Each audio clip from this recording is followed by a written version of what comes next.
Shabbat Shalom. Baruch Hashem. L'shana Tova.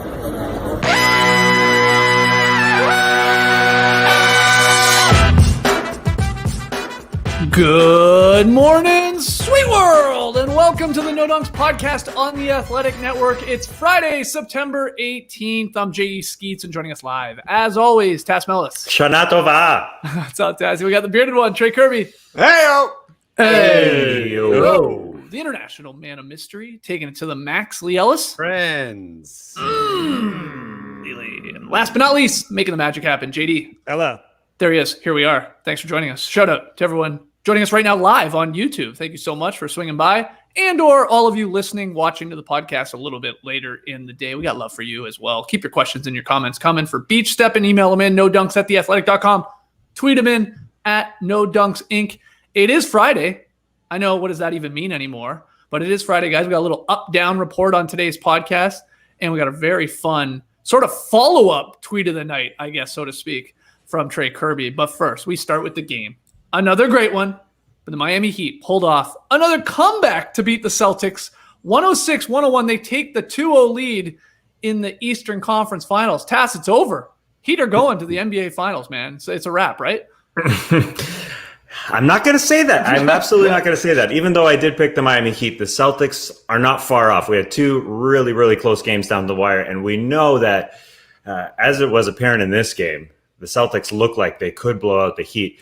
Only one team can blow out the other. I don't think the Heat can blow out the Celtics whatsoever. So I think going forward, we could get a blowout win from the Celtics. Could be an easy one. Then they could get one in the last minute or two. But I think that's where the games are going to come to most often. Even though this was a 17-point lead, and it sure looked like the Celtics were going to bounce back from that game one, with the way the Heat were playing, not getting much from their big players in the first half whatsoever. And then the third quarter was where this thing turned. It was wild to watch because Bam Adebayo wasn't a factor in the first half. Then Eric Spoelstra said, let's get some dunks for this dude. And they're overplaying the pass on the alley-oops, alley-oop after alley-oop after alley-oop. And then on the other end, everybody talking about the zone. We've seen Boston go cold for stretches. And that's what happens sometimes with this jump shooting team. They just shoot up from the outside, and zones can encourage you to do that. And they stop moving the ball. And then all of a sudden we're down to the wire again, just like game one, which again isn't surprising. But we've got down the stretch thinking, the Celtics have the ability here with all these guys that can score. Jason Tatum was doing it in game one a little bit. And Kemba finally had it going. So maybe the Celtics can do it here. But what it came down to was Heat hit shots. Celtics absolutely did not, and they turned it over. Kemba Walker turned it over, big miss three, 2:30 left, clank, it was wide open. Then Jaylen Brown, wide open three to tie it after Jimmy Butler turned it over. 20 seconds left to tie this thing wide open. He had hit 2 threes in a row, and then clank. And the other end, Jimmy Butler, 2 big turnovers, and Goran Dragic, 2 big turnovers that he created, I should say. Jimmy Butler with the steals, and then Goran Dragic with the 3. Those two guys, got to just talk about them. They're pulling the 2 long cons of the season right here. First, Goran Dragic doesn't start all year long, right, and now is their best offensive player here in the conference finals. 29 and then 25 in the first 2 games. The Heat, are they pulling a long con? Or what is going on? Probably Kendrick Nunn contracted COVID. Dragic goes into the starting lineup, and he's playing the best he's ever played in the NBA. Or the second long con, Jimmy Butler talks about being the guy and taking all the shots at the end, and we're all waiting for Jimmy Butler to shoot, and he's not shooting anymore. Everybody else is getting the shots, and so you kind of focus on Jimmy. He gets into the lane, he's making the right passes, and he's creating turnovers, but he doesn't even look right in terms of shooting the ball. He's just doing it in other ways. So this team, it just feels like, is the best team in the bubble. Doesn't mean they're going to win, but they're the closest thing to the 2004 Pistons that we've ever had. No surefire Hall of Famers, but everybody doing it. And in this game where Jimmy Butler hit 4 field goals, they had so many other guys performing. Without those other guys, we're all just railing on Jimmy Butler going 4 of 11. But the other guys up and down the roster were the ones who really got it done. Yeah, crazy third quarter, Trey, where Task, really broke it down. Offensively, pick and roll action. Let's get Bam dunk after dunk after dunk. See if the Celtics can ever figure it out. They never really did. And then on the other end, let's go to the 2-3 zone. Let's have Jimmy at the top, either with a Derrick Jones Jr. or a Crowder. Pressure. And the Celtics didn't have an answer for that either. I mean, that was a game changer this quarter. They only took like 2 threes in the third quarter. Think about an NBA game in 2020 where a team with a bunch of shooters, like Taz said, only really took 2 threes in that third quarter. They took a third if you count Kemba's, end of the quarter heave, but let's not. That's crazy. That is just wild to see what you see in I remember high school games where a better team was throwing zone at us and we're freaking out. Mr. Nice going, get it into the middle. You got to get it to the nail because then you got an advantage. Get it to the corners. That's where the action can be. But they weren't doing that. This is an NBA team. It looked like they were a little confused. And it's funny because the Heat did a lot of zone all regular season. You talked about the con there, Tass. Didn't do it in the first round. Didn't do it in the second round. They busted out here in game 2. But that third quarter, Trey, I mean, what was more impressive? What they were doing offensively to them or what the Heat were doing defensively with the zone? All of it. Apparently, Eric Spoelstra at halftime said, I need all defensive Bam to Bam Adebayo. That's the NBA coach version of saying, I need a 12-inch from DeMarcus Cousins. Bam came out. He gave you a 12-inch in the third quarter. The guy was incredible. Like you're saying, he dunked basically every single possession. It started the first possession, and it didn't end until the fourth quarter. He was just dunking all the time, and the zone was crazy. It was crazy to see the Celtics so discombobulated by it. Having seen it a little bit in game 1, having seen various zones against the Raptors in their previous series. But like you're saying, they just couldn't get organized. They couldn't figure out how to break things down. There was a minute stretch where it seemed like Daniel Tice got hit in the face and Kemba Walker got hit in the face. And as soon as that happened, the Celtics really had no idea what to do because the size of the Heat is really giving them a problem to try and get the ball inside. You would see it so many times where it felt like maybe Jaylen Brown had the ball around the free throw line or Marcus Smart. But then Jay Crowder's right behind him. Jimmy Butler's on the other side of him, and Bam is facing him face to face. And you're like, that's a lot of arms. That's a lot of active hands right there trying to strip the ball away. And the Celtics looked like they had no clue. So the Heat basically rode the hot hand of defense. Is that a thing? Hot hand theory on defense? It probably wasn't the game plan, right, to come out and play a 2-3 zone for the entire second half of the game. But when it's working like that, just keep going to it until they figure it out. The Celtics never figured it out. Yeah, that's true. I mean, it's a weird third quarter, right? Because they're down huge, the Heat are. Then they're up big. And then the Celtics do make a run in the fourth, and it's suddenly a close game. And then we get into Jimmy and Dragic time. But what did you think, Lee, of first off, what you saw in game 2, and then moving forward to the Celtics? You got to assume that Eric Spoelstra and the Heat are going to go back to that at some point here in game 3. The zone defense, what they're doing offensively with the high pick and roll. It's a little to the side there with Bam rolling, sometimes just slipping it. What do the Celtics do here with Brad Stevens and moving forward, maybe even changing players? Yeah, well, I think offensively, the Celtics are going to have to be ready for that zone and be like, listen, just got to move that ball around and find those shooters because they can shoot threes. And you saw, I think their focus last night was get Kemba Walker going early. And he certainly had his best game of the series and best game in a while in the playoffs there. So you need those guys shooting threes because then it just puts the Celtics in the position where they're in there that first half, scoring easily, getting whatever they want. And then, I mean, it's a close game. Again, it's only a 5 points in the end. The game 1 was 3 points. So the Celtics are right there. They don't need to change things around too much.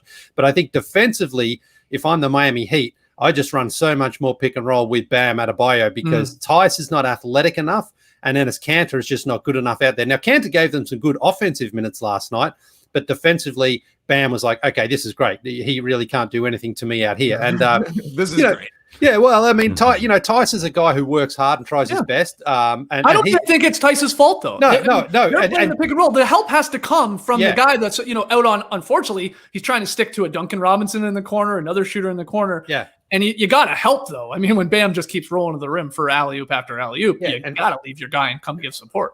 And he was kind of calling out his teammates, in his demonstrations there last night because he's like, well, if I'm rolling with the guy with the ball, someone has to come over and stop Bam Adebayo here. Yeah. But again, that's something that I wondered why the Heat didn't run a little bit more of that in the first half because I think that they have got a great advantage. Bam's great at setting those picks, and then it's like I've said earlier, the similarity there between Dwight Howard is you can just throw that ball up in the sky and he can go and get it. There was a pass, I think it was from Dragic yesterday, where it looked like, or it might have been Tyler Tyler Herro. It was a pass that seemed far too high, but Bam got up there and caught it and threw it down. So was that the Thrunk one that he sort of almost didn't even dunk it? Yeah. It looked like it was almost going over the backboard, but he caught it. So that's something that the Heat have an advantage. But again, the Celtics shouldn't be sort of too down on themselves. I mean, they've been in both games. It's come down to sort of that late game execution. And Jimmy Butler, you guys have already mentioned there. I mean, creating those steals, creating those turnovers and then finishing it off. I mean, his stat line was very, very mediocre in terms of what you expect from a star,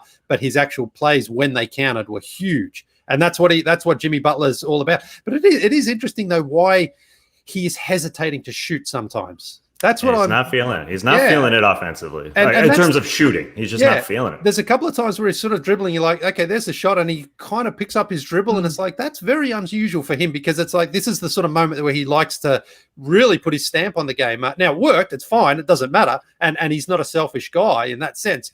But it's just a little surprising that he hasn't done that a couple of times now. But overall, the Heat, they'll take these 2 wins. But they certainly won't think the series is over, and nor should they, because as we've seen in the bubble, no home court advantage. Teams have come back from deficits before. We saw the Raptors come back. Of course, the Nuggets have done it a couple of times. So it's not over. The Celtics just need to clean things up a little bit at the end of the game. But again, if you're the Heat, I would sort of tap into that Bam Adebayo mismatch, I think, a little bit more. Yeah, and we'll see what Brad Stevens does. I mean, there's talk of maybe Grant Williams gets a little more burn because he can help in that regard with this side pick and roll again that they're running that time after time after time there in the second half. We'll see what he does. I mean, Gordon Hayward, of course, I think helps even to break a zone. He would be huge. I thought that was such a major thing, was not having a guy who's like 6'7", 6'8" to actually catch the ball, be able to dribble it and pass it. Like Jaylen Brown, he's a great athlete. He's great hitting the glass, maybe hitting a corner 3, but he's not a creator. He's not going to be the guy making plays for you at the free throw line. I don't even think Tatum is, really. Yeah, exactly right. Yeah. Tatum is not necessarily a passer as well. Yeah. Playmaking is something he's working on right now. Marcus Smart, pretty good playmaker, but like we said earlier, he's small. A 6'8" guy who can handle the ball and find dudes in the corner, maybe hit a little floater. That would be nice. Yeah. But they kind of just felt like they were going to win this game, right? Also true. Yeah, like they gave up 37 points in a quarter. But they always do that in the third quarter, right? Yeah. That's the Celtics MO. Yeah, but a 20-point difference is, they definitely, they knew the zone was coming at some point. They saw it in game 1. They saw it, like Trey said, in the series prior against the Raps. I was just tough to watch at times. And Brad Stevens, as Jeff Van Gundy pointed out on the broadcast, when he was interviewed at the end of the third quarter, I mean, there wasn't much emotion, but he was seething inside. That's Brad Stevens. Internal seething. Screaming. Yeah, that's Brad Stevens. And he was mad. Yeah, just because his team wasn't ready. And I know, Bam Adebayo is the more athletic center in this series, but Daniel Tice has the ability to move out there. Like they just weren't ready in this game. In that third quarter, really, to play with the big boys. That was weird to see. And then they went to the hot hand in the fourth quarter. They went to Jaylen Brown, who was hot. They went to Kemba Walker, who came out on that first possession of the game. He had Bam Adebayo switched on him, and he said, screw this. Even though he's 9-10 inches taller than me out at the 3-point line, I'm just going to fire. It looked like a practice shot almost, where you try and hit the rafters and put it in. Like he fired it straight up. It went in, and then he was feeling it. This was Kemba Walker's game. We all were looking for Kemba Walker to go, and he played great offensively. And then he played great, but unfortunately, Dragic still played better. Oh yeah, for Celtics fans, for the Beantown boys. He's 2-0 against them in the first 2 games. That we said that was going to be a huge thing to watch in this series. Kemba versus the Dragon, and right now it's FIBA Dragic. I mean, it was what was it, the 30th anniversary of when he led Slovenia to the Eurobasket championship. Who can forget where they were at for that classic moment? A classic Dragic moment. But that's the best we ever saw Dragic play, and now he's doing it in the NBA. In 29 game 1, 25 here. And he iced the game. I mean, he was, Jimmy made huge plays. And I love that. Jimmy right now, he's the Lowry type superstar, right? Where it's like, who cares about the box score? Take it, rip it up, Or what's that? It's the gif of Jimmy looking. Is that the gif of Jimmy? Yeah, like looking at the box score, crumpling it up and throwing it. Yeah. And that's so true with a guy like Lowry, like Butler. Their impact on the game is so much bigger than any sort of numbers in the box score. And and he showed up late. But Dragic right there too. I mean, we talked about them being, Jimmy wants the final ball in the beer pong tray, the final cup. It's Jimmy time. Dragic, man, a hell of a partner to help get you there. He's knocking all those other tough shots down. Hey, we're going to put it back into a diamond. Let's go. Dragic hits a couple. Yeah, he's been incredible all bubble long, and you're just starting to see people talk about it and recognize it a little bit more, which I'm excited about because he's been doing this the entire time since the restart and since starting for the Heat. Yeah, the starting is the huge thing, right? Yeah. He's playing with better players, and even if he's out there, even if he's giving you 29 or 25 in a game, Jimmy Butler is still the main focus, I do believe. But if you got Dragic as your secondary creator, that's incredible, and he's been playing with incredible confidence, and it's hilarious that these two are like apparently best buddies now. Goran Dragic and Jimmy Butler.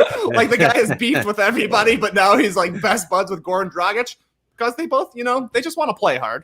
They want to be the man. And it was working out for the Heat last night. I love it. I love seeing Jimmy Butler. Everybody saying, well, what would we be saying? What would we be saying if Jimmy Butler went 4 for 11? It was like the third quarter. Like, let's wait and see how the game plays out because Jimmy showed up there at the end. That's how it always goes. Don't criticize while the ball is still in the air. Those dudes did an incredible job to get him there because even Dragic was cold at the beginning of this game. It looked like Dragic was going to have a bad game, but they just kept feeding Duncan Robinson over and over and over and over again, 3-point shots. And then Crowder came on and they got there to the end. Has Crowder missed since he joined the Miami Heat from 3-point? It seems like he was 3 for 10. He was 3 for 10 too. He was clanking too. I think, you're right. But every time Crowder hits a 3, it feels like an important 3 for the Heat. It stops the bleeding, or it's like a sort of the end of a shot clock. He had the 4-point play last night. I don't know. For some reason, every Crowder 3 feels more than 3 points to me. I can't explain it. Maybe I'm crazy, Lee. Maybe it's also because they have a bunch of great shooters in Robinson and Herro and Dragic even from outside. But Crowder's this found money from distance. Well, you talk about that 4-point play. That was a key play because that was off that jump ball that kind of probably should have been a 24-second violation against the Heat. But they actually went for a jump ball. They get that 4-point play. Then on the other end, I think Tice misses and they go to Bam Adebayo on the other end and they get a 2-pointer and Brad Stevens calls a timeout. So a 10-point difference should have been a Boston possession, but instead the Heat managed to turn it into basically 6 points. So that was a key moment in the game. Yeah, a big swing. But Jay Crowder, you can see that they are saying to him, man, you're hot, shoot right now, because he came out firing and he wasn't all that hot at the start, but he kept it going, and he's fitting into this role pretty nicely because he's a good defender. He doesn't create really for anybody, but he's ready to catch a ball and ready to shoot those threes. And you said found money. That's what it kind of feels like, because this is a guy who's bounced around, played at a lot of teams, hasn't really found a role. But down in Miami, he seems to fit their sort of work ethic down there. Like, just be tough defensively and then do your job on the offensive end, and you're going to get minutes. And he has been very, very good for Miami. And you saw, you mentioned there Duncan Robinson hit the 6 threes because he was cold in game 1 and he got in foul trouble. He couldn't get it going. And Tyler Herro was the sort of guy who the star for them, I guess, coming off the bench in game 1. Well, Tyler Herro didn't really have a great game last night. It was Duncan Robinson. So, if you're getting it from one of those guys every night, you're getting 5 or 6 threes, then that's also just so important to the Heat's offense. Yeah. Go ahead, Tess. I said at the beginning there, Dragic starting in the postseason here. Was it a long con that Kendrick Nunn, their rookie, started all season long and then isn't in the playoffs? And yes, Kendrick Nunn, wasn't with the team at first in the bubble here because he contracted COVID. But it also seems like it would be crazy for the Heat not to start the guy who can score the easiest on their team, who is their leading offensive player. Like, what would have happened? Is this just a fortunate circumstance for them to start the playoffs with Goran Dragic as their starter? What would have happened? I really, it's puzzling. It's just odd to think that Goran Dragic would be their 6th man. The way he's balling right now. I guess it's just one of those fortunate circumstances, like in 2012 when they figured out, we got to start Chris Bosh at the 5. He got injured in the playoffs against the Indiana Pacers, then came back and they said, this is way better. Let's not put him at the 4 spot. Let's put him at the 5 spot. And this is sort of a similar circumstance because Dragic hit those money shots. I mean, it really just came down to a couple shots at the end again. And Tatum kind of passed up. He passed up the shot to Brown because Brown was hot. He passed it up to Kemba because Kemba was hot. And Kemba almost got him there, and Brown almost got them there. Yep. I mean, it sure feels like if we're just going to watch a possession-by-possession game here in fourth quarters, I don't know how you bet against the Heat, how you bet against Damn, bet against Jimmy Jimmy's. right now. Yeah. No. There's Well, no way. Dragic, that long three that kind of sealed it. That was the lucky shot, whereas Brown missed an open shot and Kemba missed an open shot as well. So it's just, it's a make or miss league, as we hear all the time. But one thing about Dragic's offense, which is very, very impressive, is how varied it is. He drives inside if he has the mismatch with Daniel Tice, like he's like, all right, I'm going in here for the layup. He's got that little mid-ranger that's kind of like he stops on a dime and he can just pull up, and he is knocking down those threes, even if he didn't get off to a hot start last night. So, there's not a lot of guys who have that many different options in their game, and they go to them just depending on what the defense is giving them, and that's something pretty smart about him. And again, talking about him coming back into the starting lineup, like he wasn't happy about going to the bench at the start of the season, but staying professional and staying ready. And now when they need him to start, he's answering the call as well. So just a really admirable player for that team. And again, I think that's what you think from the Miami Heat is team first, no matter what the situation. And he's just sort of showing that now. Mm-hmm. And we talked. Sorry, go ahead. Sorry, you said Trey. You said that they're buds, Jimmy and Goran. Apparently, Jimmy says Zoran when he hits threes in practice. Who's Goran's brother is named Zoran Dragic. Had a cup of coffee with the Miami Heat in the NBA. Right. Do you really think Jimmy Butler goes Zoran when he hits a three? Yeah, come on, man. I mean, he's so weird. He probably happened once around a reporter. Like, we're running with it. Yeah, sideline reporter's like, I need that story. Yeah. What does everybody make of the post-game incidents, reports that we heard coming out of the Celtics locker room? A lot of frustration by the sounds of it, possibly some chairs being thrown around. Marcus Smart says, hold on, I got to take a piss. We're going to be arguing still. But you better hold your thought. I'm still upset. We're going to talk about those 20 turnovers. I got to take a piss. There's a bunch of yelling going on here. Anybody concerned by this? I know a lot of the other Celtics guys sort of downplay. It's like, yeah, we're down 2-0. We feel like we should be up 2-0. And they have a case to be made. I mean, they easily could be up 2-0 in the series, at least 1-1. They're down 0-2. Just getting that frustration out, sloppy play, or is there something more here? Are the Beantown boys unraveling, Trey? What do you think? They should be mad. They should be upset about things. My sources say it wasn't chairs being thrown. It was just cans of baked beans. Like, what? Well, what do we got baked beans for? They're doing nothing for us around here. But yeah, they should be mad. They played terrible in 2 second halves. They've blown 2 leads. They've lost 2 games by a combined 8 points. It could easily be Celtics 2-0, and we're talking about Jimmy Butler not coming through in the clutch. Yeah, right, like we would ever talk about. Just kidding. But, Marcus Smart does this, right? He is their emotional leader. He has been known to yell at them in the past. Unfortunately for the Celtics, they have been known to choke a little bit in the playoffs, necessitating a Marcus Smart yelling at. It has happened before. Hopefully they straighten things out. Yelling in the locker room doesn't matter as much if you don't have the effort out there in the court. And they didn't have it in the third quarter. Maybe that's why they were getting yelled at. I love this idea now that in the locker room, because he's not playing yet, he might be back for game 3, maybe game 4, Gordon Hayward. He's like building like he works in a supermarket store and he's got all these cans of beans and he's building like a really cool display, but then the Celtics lose and they come in there and Marcus starts chucking all these big bean cans around. Poor Gordon's like, I took hours to make that. That's a fun visual. Okay, Trey, Tassa, you agree with what Trey's saying? Keep that passion going for game 3. If anything, this is sort of a good thing. You're not worried about these reports of them being upset with each other. Or are you? No. Roll that beautiful bean footage. I think is that a Chicago commercial, Trey? Is that what that is? I don't know. Bush's baked beans feels like a national product to me. The love of beans stretches from coast to coast. Yeah, roll that beautiful bean footage. So that's a commercial for that bean company. Oh yeah, right? Exactly right. Okay, the Bush family, they don't want to give away their family baked beans recipe, but their dog can talk, and he just says, "Roll that beautiful bean footage." Oh, they got us again! Now our secret's out. We put pork in the beans. Who would have guessed? Yeah, people do that. Let me say this: it's just a bad sign for the Celtics that the NBA pushed back Game 4 by 3 days. Because after the game, it was a decision after the game.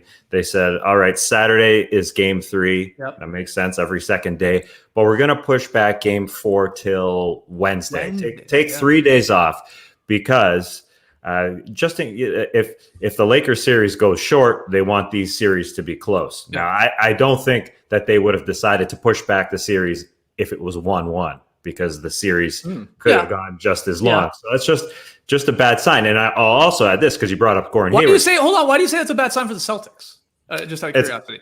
Well, it's a bad sign because because they're down 2-0. They're down 2-0. Yeah, just I would simple say as it's that. actually bad for the Heat, though. The way that team is playing right now, the last thing I would want to do is take off time. I mean, they're just locked in right now. Well, they're not taking off time between game 2 and game 3. No, I know. If they're up 3-0, then who cares? I mean, they're happy either way. But if they're up 2-1, if they lost the game, then they got to they want some extra time off. But then that's more time for Gordon Hayward to get rested up and come back. But that's my next point.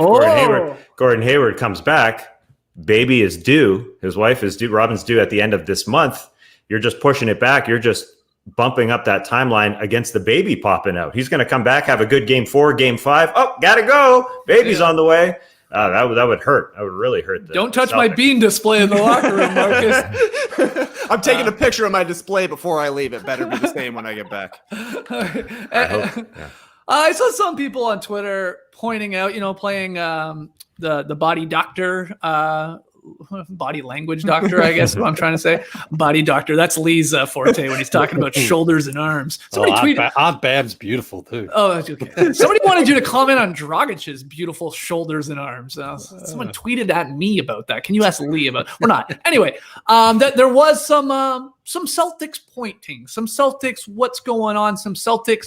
Hold on, you're taking that shot. In some of these guys, maybe a Jalen if Tatum's forcing something or something like that. And you just wonder if that frustration maybe spilled over into the locker room, Lee, after the game was my point there. Yeah, look, they've been in the bubble there for nearly, 3 months, I guess it is now. Yeah. And they are frustrated because they're like, how are we down 2-0 in this series? That's the sort of situation where they're like, we've been playing well enough to win. We haven't. They're just getting a little bit frustrated, I think, with each other. But again, I'm not overly concerned about the Celtics. I don't think they've been playing terribly. I think this series has been very close. It's come down to a few possessions, and they've just been on the wrong end of them. And there's no, again, like I said, in the bubble here, they're not traveling. They're not now going to Miami to have to win 2 games. They're just like, all right, let's just tighten up things. We kind of know what to expect now from Miami's defense. We just have to be better. So, but it's natural in you're in the conference finals. You're playing well and you're losing to be a little bit frustrated with each other. The thing I want to know is Marcus Smart apparently was saying you're all on that some bullshit. I want to know what he's talking about. I don't know what that means. I don't get what that means. Because who's he saying that to? Who's he taking it out on? Because I'm not sure. No one on that Celtics team has just tanked for their team. No one's been like, well, it's his fault. Kemba has struggled at times, but he's been great. Jalen's been great for the most part. Jason Tatum has been incredible. So who's Marcus Smart pointing the finger at there? My guess is why were we so damn sloppy? We gave them 20 turns. They had like 3 inbounds leads that they threw the ball away. And credit to the Heat defense, Jimmy getting, there was some awesome plays. But that shouldn't be happening in a conference finals game. Yeah. In a game you really got to get here, sort of. You're throwing it in on inbounds plays. That's pretty embarrassing. Pretty bad. My gut says is like, we're better than this. This is some bullshit. Let's go. Let's play with a little more heart and play a little smarter. Pun intended there from Marcus. So that's my guess. Or maybe I don't know. Maybe he hates. He was catching a lot of flack, I think, for being the guy who came out with the quote, right? Like he was known as the quote, and he had gone 1 for 6 with 4 turnovers in the second half. It's kind of like Marcus Smart. Are you the one who's on your bullshit a little bit here? It's a dissension. We're helping build a dissension. I love a series like this, though. I love when a team is actually up 2-0, and you can easily, and you're not even lying when you say, that same team could be down 0-2. Yeah. That's pretty exciting. I mean, it makes game 3, hell, I'll say it, pretty pivotal for the Celtics. If you ask me, that's pivotal, man. That's absolutely pivotal. They got to get this on Saturday, like Tass said, before the big break between game 4. All right. Well, is there anything else to add to this? There's another really enjoyable, these huge swings and runs going on in these games, and then right down to the wire and big play after big play. Anything else to add?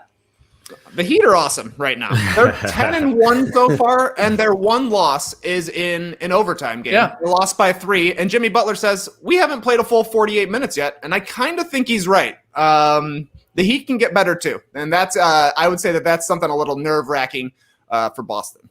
One thing I would be a little concerned about for Boston, as I sort of referred to it earlier there, if Duncan Robinson and Tyler Herro both get it going from downtown, they're hard to stop, because Duncan Robinson's start to the game last night, I think he hit their first 3-3-pointers, and then he hit that one kind of in the corner as well, where it just kind of the ball came and he almost like volleyballed it into that the hoop. was incredible. That's Klay Thompson right there. Yeah. He didn't dip the ball back down. Yeah. No. Yeah. So, so far in this series alone, we haven't seen them both get really hot. But, if Duncan Robinson's out there, then Tyler Herro comes out and he just starts hitting threes. Then the Celtics could be in a little bit of trouble there, because it just spreads the floor out so much.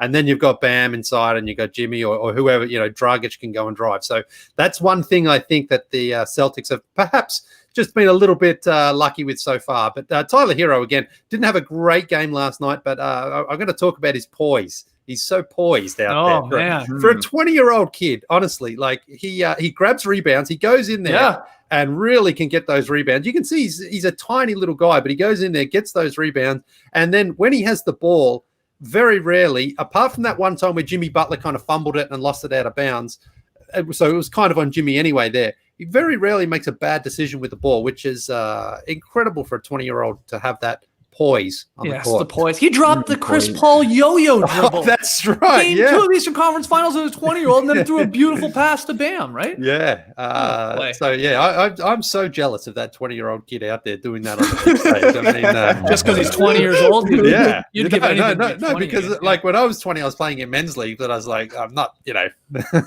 wasn't that good. And really, you weren't in the NBA when you were 20? I'm just like, I mean, like, how is this guy is so good so soon? It's scary. And as Bill Simmons points out, time after time after time, Celtics could have had him. Right. Yeah. Celtics could be used a Tyler Herro right now for sure. There's a lot of people revisiting the draft as well, because Bam was 14. I think Herro was 13 in the draft. But the draft. I mean, who knows with the draft? Who knows? You should have thrown your name in that draft when you were 20, Lee. You never know. You could have got drafted. I can just imagine Lee standing at the draft with his arms hanging straight down outside of Madison Square Garden. On stage with Silver. You actually you have to have a photo of you outside Madison Square Garden, like a real one. I do. In fact, I'll get it for you right now. Excellent. Anything else to add there, Tass, on this one? Again, as we head into Game 3 on Saturday. I don't know. I don't know. The third quarter, I'm still Brad Stevens as well. Yeah, because I really do think the Heat aren't going to blow out the Celtics, even if they do get hot. The Celtics just have too much firepower. But yeah, the Celtics just need to hit a couple more shots, and it sure looked that way with Kemba Walker on fire in the first. Marcus Smart still scorching. No, there's nothing else to add. Maybe it's because Romeo Langford came in. He played 81 seconds and then got hurt. That's the difference in this series right now. A man by the name of Romeo Langford of the Boston Celtics. Great name. Brad Stevens not afraid to play some guys. Shemi Ojale playing, Grant Williams playing. I think Grant Williams is going to play a lot. Cantor, yeah. What about Wanamaker hitting threes finally against someone else? Oh, man. I don't care. As long as it's not against the Raptors, man. I could not care less. And the Heat don't really care because they still won the game. So the Heat fans are pretty pumped. All right, let's take a quick break here to talk about a little football, guys. Yeah. Oh, it sure was nice. It was sure nice seeing the teams back out on the gridiron over the weekend. Lucky for us, that was just week 1. There's no better place to get in on the action than with DraftKings, the leader in one-day fantasy sports. To add to this week's excitement, DraftKings has millions of dollars in total prizes up for grabs.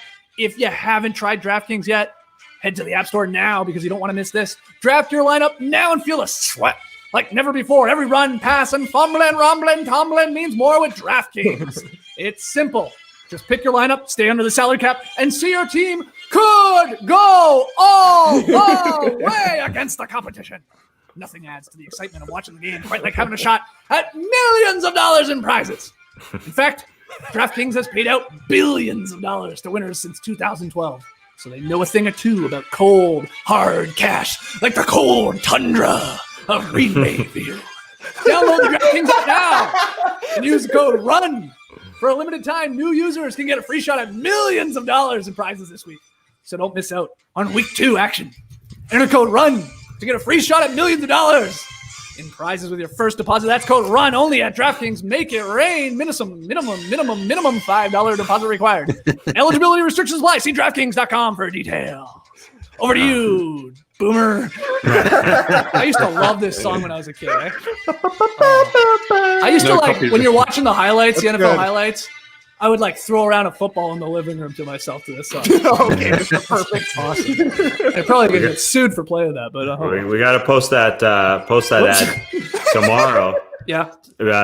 Tomorrow is Speak Like a Pirate Day. We got a lot of people in the chat saying you sounded like a pirate. Walk the plank. Actually, run across the plank. That's code RUN. R-U-N. JD, you got your shirt on? Yeah. Boo. I thought you might have your shirt off again, eating a bunch of wings you ordered on DoorDash or something. The thought did cross my mind. But as you say, I did do my ad shirtless yesterday, and I mentioned that I only frame my camera nipples up. Listen, I have beautiful arms and shoulders, Lee, but below the brownies, it's a bit of a disaster. I'm not going to lie. And DoorDash is almost certainly to blame. It's too easy. Yeah, that's the problem. I can order whatever I want, whenever I want. I got all my local favorites. Goose, dumplings. Oh, my God. Oh, yeah. General Mir, Masty Indian street food. So good. And all the dirty national brands, too, like McDonald's and Popeyes. And my guiltiest of pleasures, Baskin Robbins. It's literally what I imagined the future would be like when I was a kid. You tap a button and ice cream shows up on your doorstep whenever you want. No questions asked. 24 hours a day. Well, maybe not 24 hours a day, but you know what I mean. Pretty close. And it really is that simple. You open the DoorDash app, you choose what you want to eat, and your food will be left safely outside your door with the new contactless delivery drop-off setting. You know who loves contactless delivery? My neighbor, Ravi. Because for some reason, when he orders DoorDash, he's got my address plugged into the app. So randomly, at least once a week, doorbell rings, bag of food just sitting on our doorstep. I check the tag. It's Ravi. I just walk it on over, ring the doorbell. Sometimes we see each other and, wave. I think he may think that I'm a DoorDash driver. My neighbor's driving DoorDash. Interesting. Does Ravi only order soup? All right, that's a Toronto joke. Yeah, that's a JD, right there. I literally have a neighbor named Ravi as well. Oh, really? We occasionally call him Ravi Soups as well. Yeah, we do too. We call him Ravi Soups here too. Yeah. Right. He my Ravi always ordering food as well. Never comes out of his house. Wow. Never. These guys love to eat. Yep. These guys love you. I think he might think I'm a driver as well. I'm out there just hanging out, pretending to mow my lawn. Yeah, you're waiting for compliments on your lawn. And right now, our listeners can get $5 off and zero delivery fees on their first order of $15 or more when you download the DoorDash app and enter code NODUNKS. That's $5 off and zero delivery fees on your first order when you download the DoorDash app in the App Store and enter code NODUNKS. Don't forget, that's code NODUNKS for $5 off your first order with DoorDash. Awesome. Okay, let's get into the up-down report. Prepare your tubis. It's the up-down report. All right, first one here. On Thursday, Raptors president of basketball operations, Masai Ujiri, who has 1 year left on his contract, said he has yet to enter discussions with team ownership about an extension. Things are a little raw, Ujiri said on a conference call with reporters. I'm going to reflect a little bit, and we will address it when it's time to address it. You guys could probably guess how some Raptors fans reacted to this news, to this headline yesterday. Some freaking out, but let's throw it at you guys. Up or down? I'll ask it like this. Up or down on the likelihood of Masai Ujiri staying in Toronto into the future here, Lee?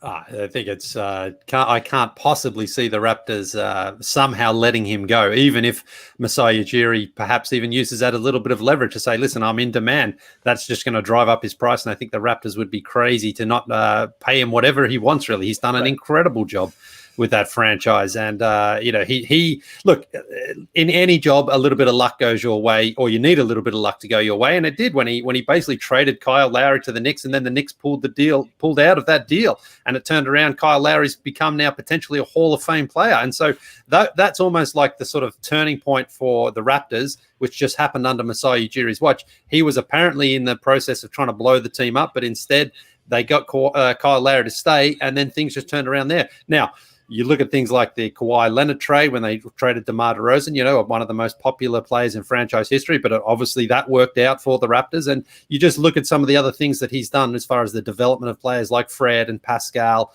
and OG Anunoby as well. All this has happened under Masai Ujiri's watch. So you can see he's obviously a smart guy, tries things out, gets players to perform.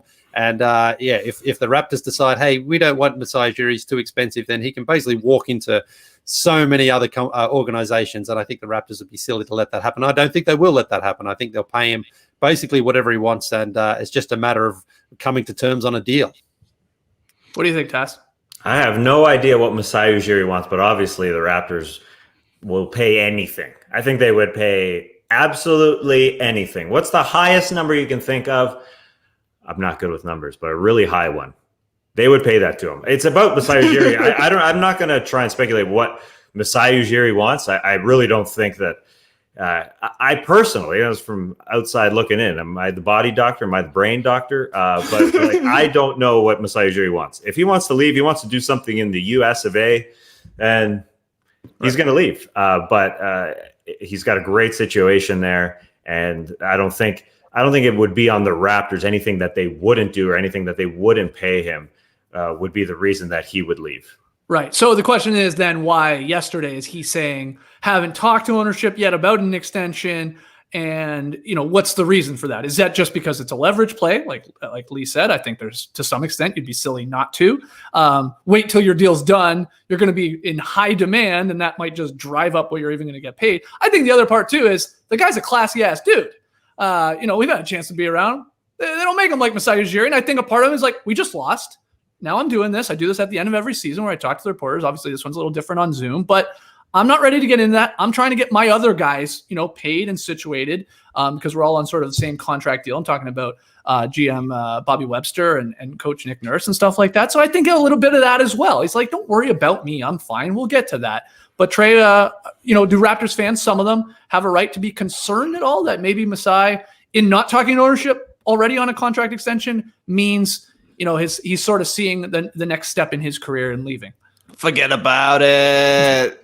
I feel like we're doing this all the time with Masai Ujiri. Is he going to leave? Is he going to leave? Is he going to go to the Knicks? He loves having his job status speculated about. He wants to be Masigned and dined. We saw it with Kawhi Leonard. You can eat anywhere in the city for free as long as you'll stay around. I don't know if he ever took him up on it, but obviously he didn't stay around. I see there's now Fred VanVleet and Eat trying to get him to stick around at least one place. I think they should have gone further and renamed Fleet Street for Fred VanVleet, but you need to do something similar for Masai. Outside of Kyle Lowry, he's the face of the franchise. You want to keep him around. He's one of the best GMs in the league, and surely this is some sort of a leverage negotiation tactic because, I've been trying to think of some really high numbers just like Tass, and I think Masai's worth every single one of them. Like I was thinking about the number $1 million. He would be worth that. Hold on, I've got one here. DraftKings has paid out billions of dollars to winners since 2012. But one franchise that didn't think he was worth all that money is the Denver Nuggets. That's basically why they let him go to Toronto. And Nuggets are going to go win a championship this year. Yeah. But it'd be, that's the thing. Like they let him go, and Masai's turned out to be great. Now he can basically get as much money as he wants out of anyone. I mean, there's that, that rumor about Washington because his wife's from there, but I don't think so. You don't think it's in play? Yeah. That ultimately, I think I agree with all you guys. The Raptors are going to give him whatever he wants to stay. The question will be, does he just want to stay? Or does he look at something else as the next chapter in his career to be like, oh, let's see if I can go get the Wizards to a conference finals or a title, or I go do something else completely. Heck, that guy could be in politics for all we know. Whatever he wants to do, he can do.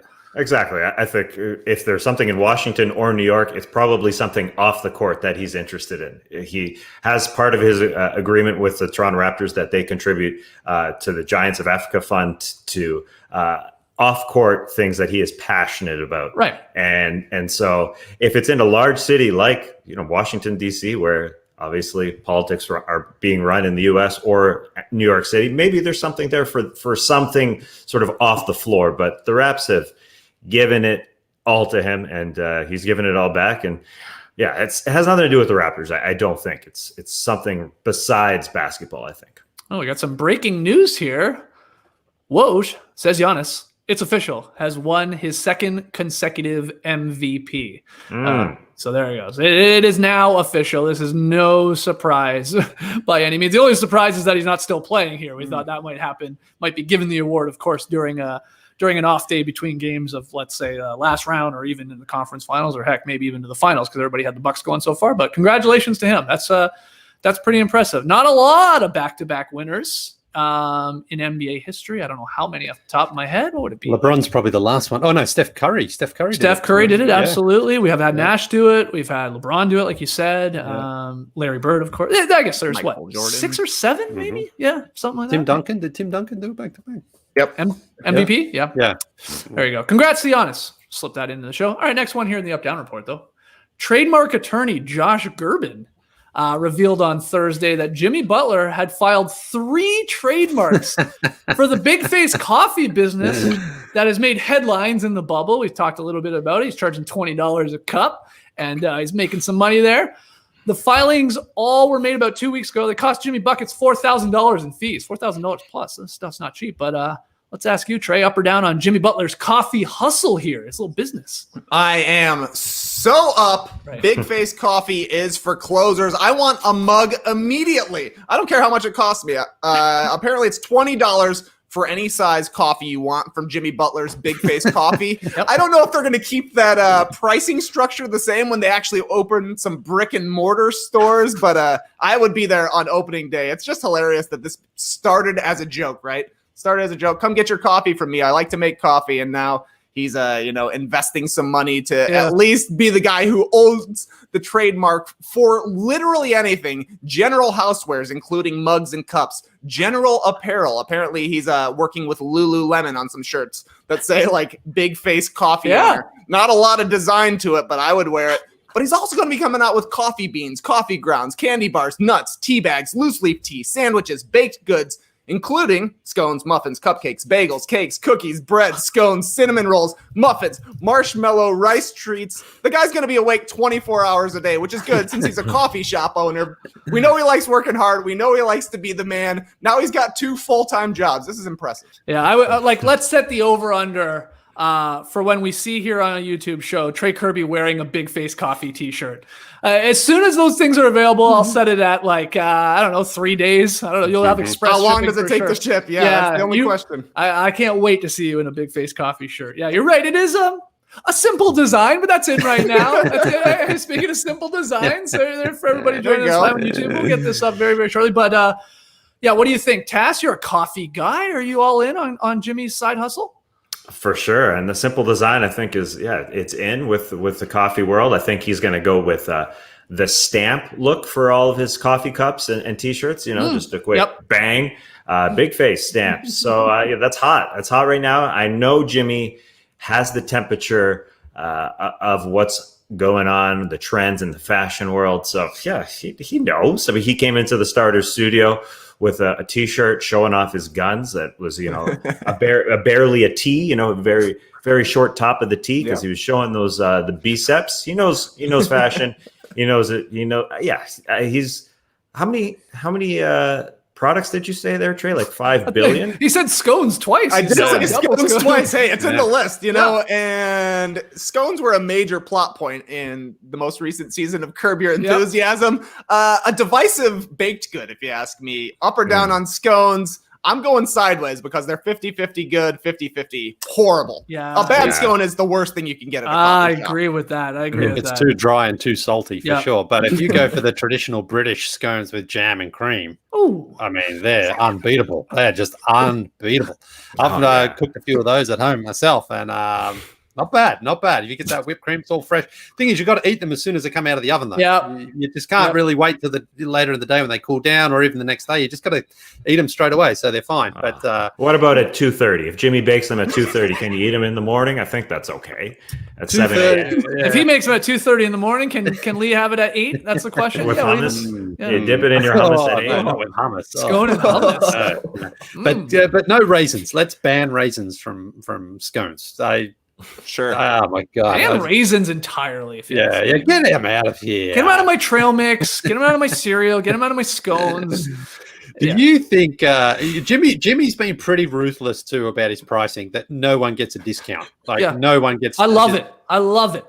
What about Goran Dragic? Because they're such buddies right now. You think he's giving Goran at least just don't tell anyone else, but you can have this one for free or for $10 at least. You think? No, not Jimmy. Absolutely not. No, and he should. All these products that Trey took us through, all the merchandise. I want one price for everything. I want a T-shirt to cost the exact same thing as a scone. I want a cup of coffee to cost the exact same thing as the coffee mug. Everything. I don't know what the price is. Let's just keep it at $20 for everything's everything. $20. I mean, it all eventually pays for itself, right? Like if you're paying $20 for a simple cup of drip coffee, that finances the $20 for an embroidered sweatshirt. Who knows what it is? It's a great business model. There's a high overhead to opening a coffee shop. The equipment is expensive. That's why you got to charge the premium price. But does Jimmy Butler have a big face? I don't think of him as a big face guy. Normal size face to me. He's big hairy face right now. Like that uncouth sort of beard mustache there is maybe expanding it a little bit, but otherwise, no, it's growing. I mean, Oh, so I was going to ask you, Trey, because you are the most out of all of us in the know. I was like, what does big face mean? I thought there might be another meaning to it or something like that. Because I'm old, have no idea. But you don't know either. It sounds like you think it might just be his face. I thought he was just talking about the size of his face. Maybe it's a big face coffee. If anybody's going to have a coffee called Big Face Coffee, it should be Kelly Olynyk.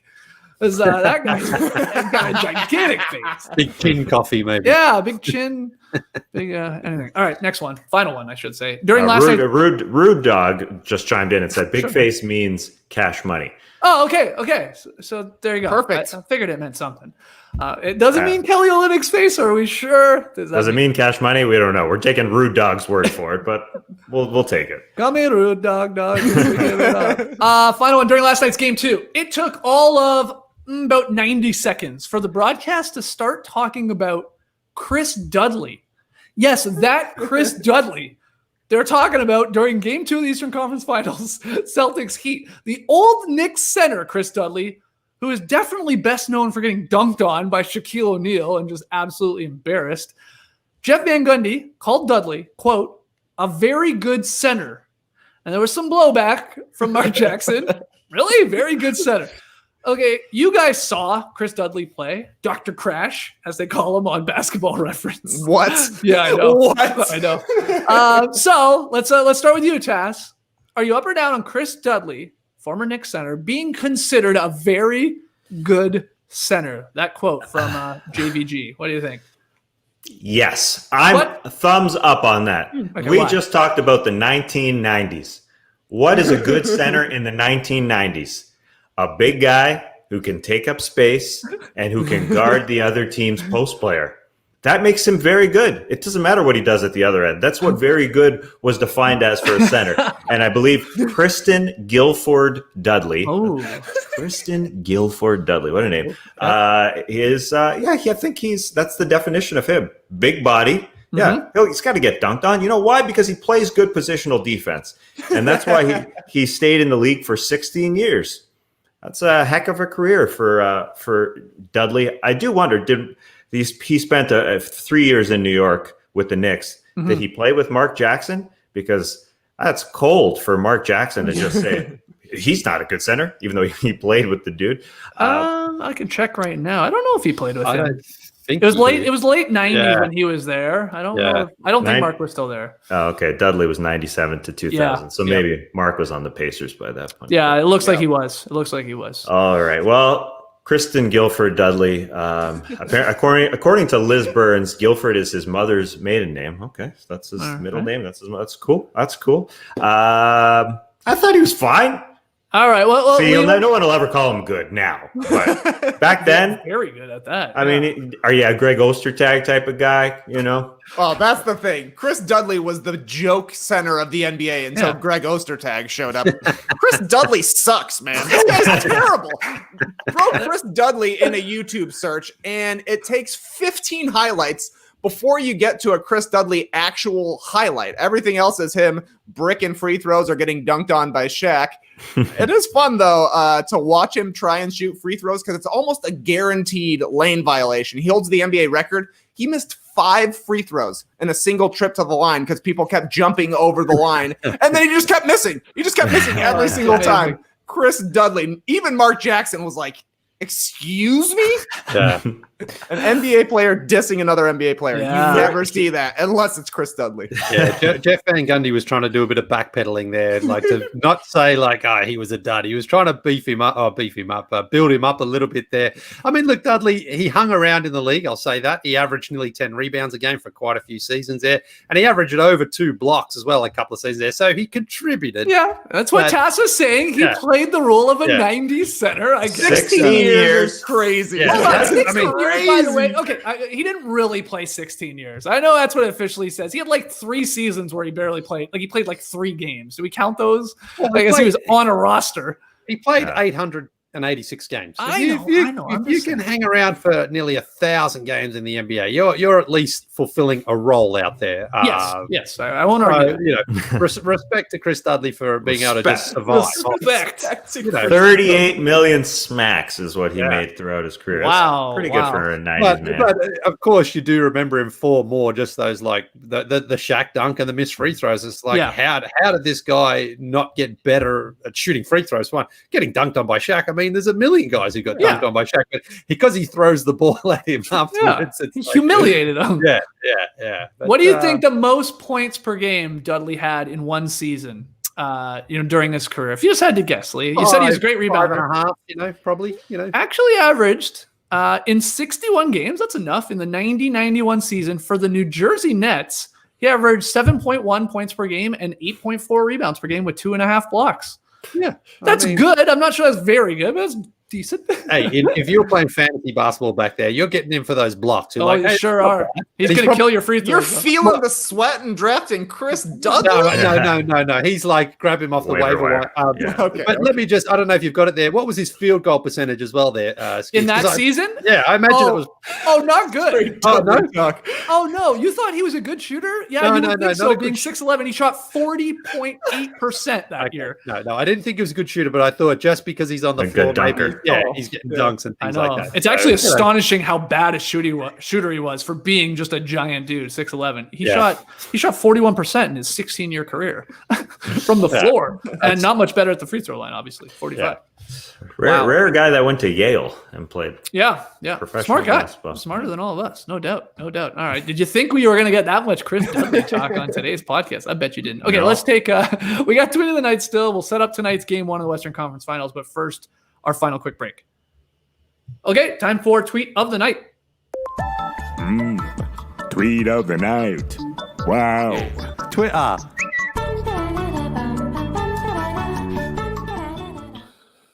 Well, there's no actual tweet for tweet of the night. Yeah, we have a controversial situation we need to address from yesterday. We were talking about the All-NBA teams yesterday, and Lee questioned Russell Westbrook's inclusion on this. So I hit back and I said, come on, Lee, wasn't Russell Westbrook in your top 5 MVP ballot during the hiatus? Lee signaled for the Podcasters Challenge. Instantly twirling his fingers. We got to check the tapes. We got to go to CCACUS and review the footage. So we had to do it. He gets 1 Podcasters Challenge per episode. He used it. Let's take a look at what actually happened. While they've got Luka there, I think they're a chance. So I would have him number 3, Davis 4. James Harden, I probably wouldn't have in my top 5. Wow. Probably not really. I mean, like, I honestly think Westbrook, since the year turned 2020, I think Westbrook was the Rockets' best player this season from 2020. I mean, Harden, he puts up those numbers that we always see, but I just don't actually think he was that impactful this season after Russell Westbrook and him kind of figured out what was going on. I think Westbrook. Well, who would you throw in the 5th spot then? Yeah, who would you throw that final vote to? Like Jokic? Kawhi's there. Kawhi. Oh, Controversial, but the call on the podcast was that Lee had Russell Westbrook in his top 5 NBA players, and after review, he did not. Wow. In the top 5, he just said Russell Westbrook was the Rockets' best player. I asked Steve Javie about this, and he agreed. Steve Javie agreed. Yeah, Wow. he agrees Whoa. that Shocking. the podcasters made the right call on this. Right. Well, there I'm it going to is. take the L on that one, Lee. You didn't have Russell Westbrook in your top 5. You know what? It was closer than I thought, though. I was really racking my brain yesterday thinking, did I really say that? Because I'm like, you say some dumb things. We've been doing a million podcasts. It's a crazy year. Maybe I said it. I'm not sure. Yeah, you know why I actually thought you said it too? Because it feels like something we've gone through like the first 4. Yeah. Then you say Harden's not in your top 5. That's a bit of a shock to everybody. You make the case for Westbrook, but then I follow it up with, okay, well, who's number 5? Yeah. You could definitely see you, Lee, just going, well, just make it Russell Westbrook. Because it's like, who cares? It's the 5th place vote. And in my head, I sort of thought that's how it had gone. You're like, yeah, okay, sure, it's Westbrook at 5. But obviously, you more leaned into a Kawhi, I guess, was ultimately your answer. Yeah. Oh, my goodness. Oh, way to check the tape there. Yeah. All right. So, man, that's Exactly. classy there, Trey. Classy Very to go classy, back, yeah. check the tape. You were calling him out yesterday. And look, I was even like, I think you did, Lee. I honestly did. But then we talked about like most improved. You had a Westbrook super high and maybe a little more confusing. We say too much. No one can keep track. But Lee, you're all right.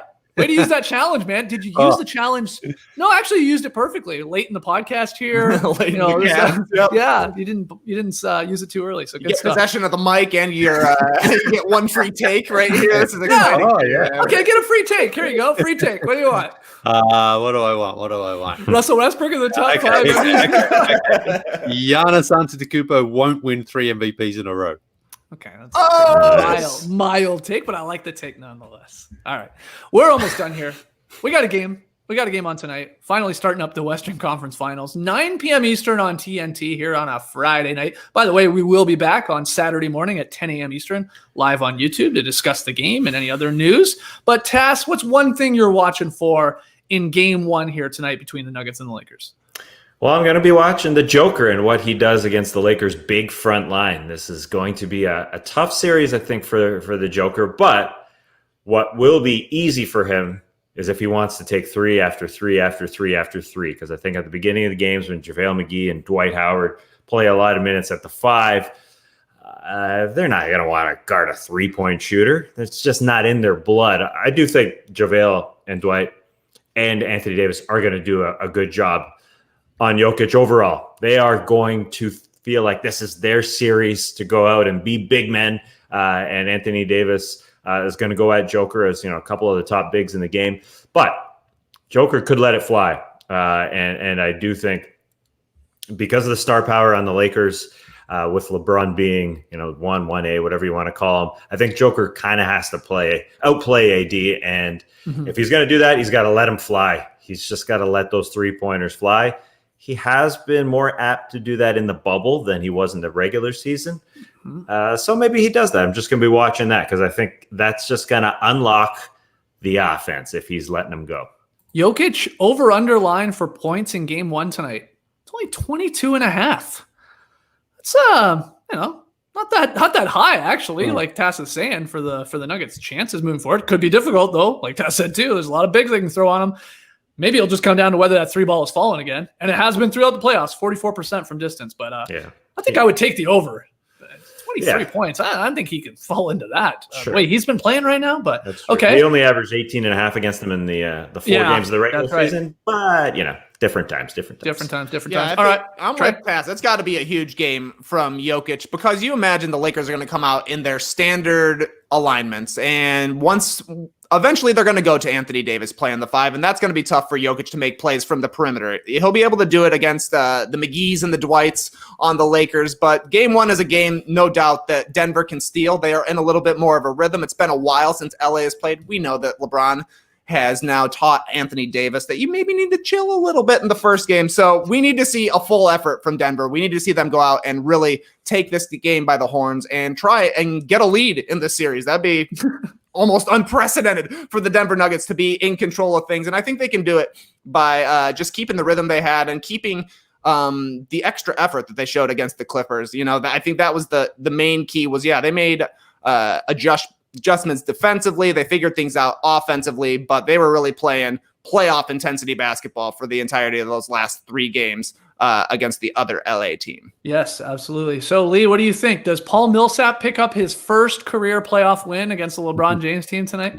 Well, that's the thing. I think actually LeBron is not going to go out and just give this one to the Nuggets. I think he's like, all right, let's just go out and win this game and set the tone from the start, because LeBron throughout his career has had 5 LeBron sweeps where he loses that first game and then wins the next 4.